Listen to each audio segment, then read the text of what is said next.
to do step 2. In our videography company, we used to have called Epic Photos back in the day. We would someone has to shoot the video footage of the wedding, but then someone else has to edit it, and then someone else has to mail it to the bride and groom. That's 3 connection points. And so, Z, if you're not careful, you can end up having over and over and over meetings, the same meeting repetitively, over and over, always focused on motivation, but you're not having any specific improvement.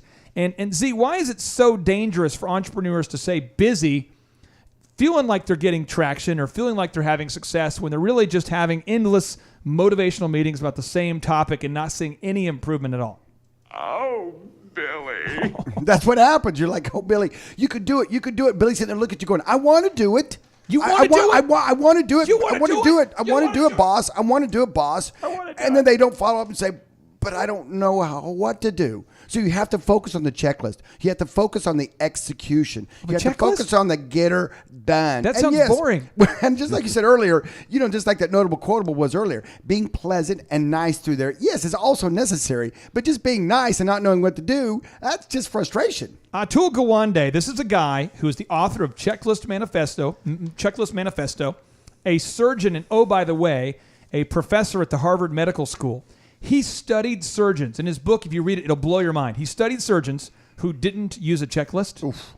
And they found, this is really scary statistics if you get a chance to read his book, they found that in almost a third of the cases of patient infection caused, when a patient goes in for surgery and there's an infection that causes death or serious illness, it's caused by somebody not using a checklist, aka skipping a step. And so he said passionately in his book, the volume and complexity of what we know has exceeded our individual ability to deliver its benefits correctly, safely, or reliably. Good checklists, on the other hand, are precise. They are efficient to the point and easy to use even in the most difficult situations. They do not try to spell out everything. A checklist cannot fly a plane. Instead, they provide reminders of only the most critical and important steps, the ones that even the most highly skilled professionals could miss. Good checklists are above all practical. So step number 5, every time there's a problem, ask yourself if it's a system problem, Z, or a human problem. Why do you have to do that, Z? Well, because here's the difference. If it's a system problem, you need to change the system. You need to change your steps. You've got your checklist wrong. You need to improve upon the system that you have in place that you're handing to your employees and paying them to do, okay? Now, if the system's correct, and you just have a guy there doing jackassery, then you have a different situation. You've got to fix that person, coach them up, motivate them, or you know what? Fire them. Z, I have a very negative story I'm going to share with you on this super abbreviated Tuesday. We got to go fast. Here we go. On April 20th, 2010, the massive Deepwater Horizon oil spill began.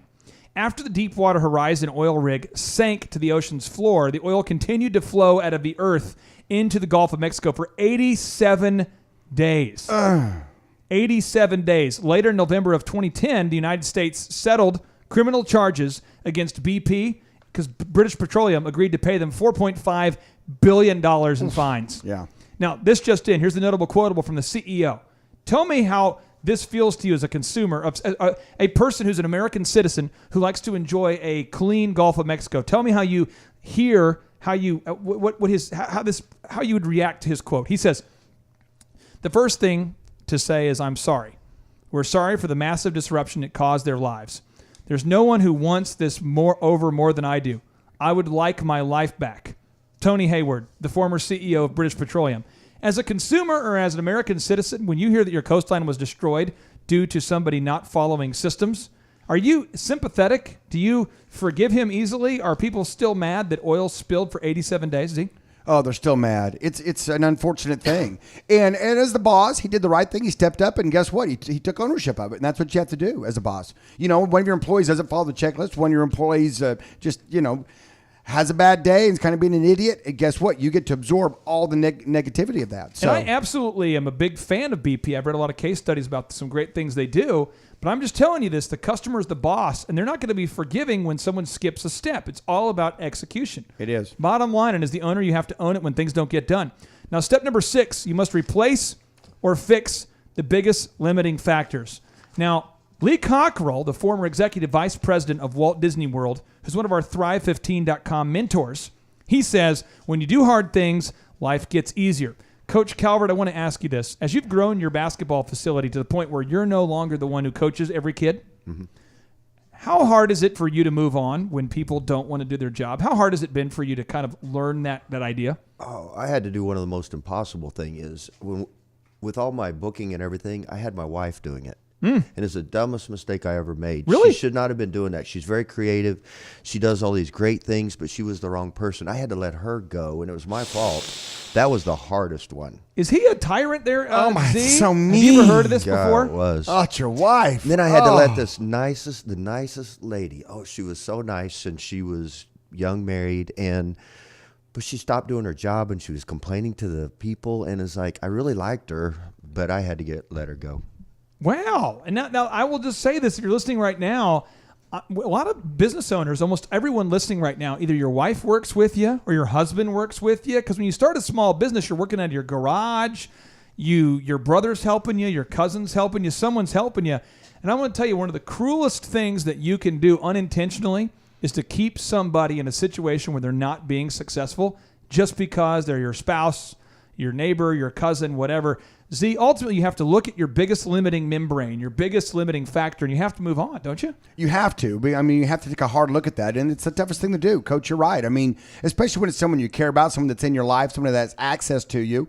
Someone like like a family member, perfect example.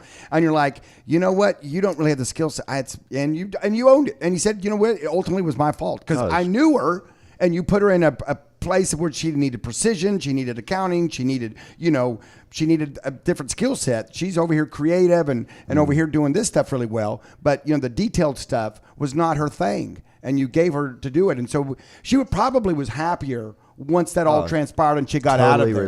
Totally relieved. Yeah. Totally changed everything. Now, Thrivers, if you're listening right now and you're saying to yourself, you're going, you know what? I am not content with where I am right now. I really want to improve my business this year. I'm just tired of every year my business being capped at either my personal production or some limit. Because I'm just going to tell you this, I am a believer in Jesus Christ, and I don't believe that God has put some limitation saying such and such dry cleaning is now capped at 2.3 million per year because that is what I want to do. No, it's not a supernatural force. It's just you either can't scale because the law of the lid is you're being limited. You have a lid on your business because you don't have systems, you don't have scalable processes. There's something that you don't know how to do that's keeping you from growing. And so Z and I have two solutions for you. One, you can come out to a Thrive15.com in-person workshop at the 20,000 square foot Thrive15.com world headquarters here in Jinx, America. How do you get involved? You go to thrivetimeshow.com, and there you will find how to book a ticket to the in-person interactive Thrive 15 workshops. And Z, we've made it affordable for everybody. And they can go to the Thrive15.com website to watch thousands of videos there, Dr. Z. I'm kind of calling it now that it's the Netflix of business coaching. The Netflix of business coaching. That's right. For $19 a month, you can get in there, swipe your credit card, boom, boom, boom, and now you can watch thousands of videos. You can stay up all night long and watch videos. They're categorized by like management, time management, raising capital. I mean, PR, marketing, sales. everything you need to know to start or grow a business. Z, it's a Thrive Time show on your drive time home. 3, 2, 1, boom!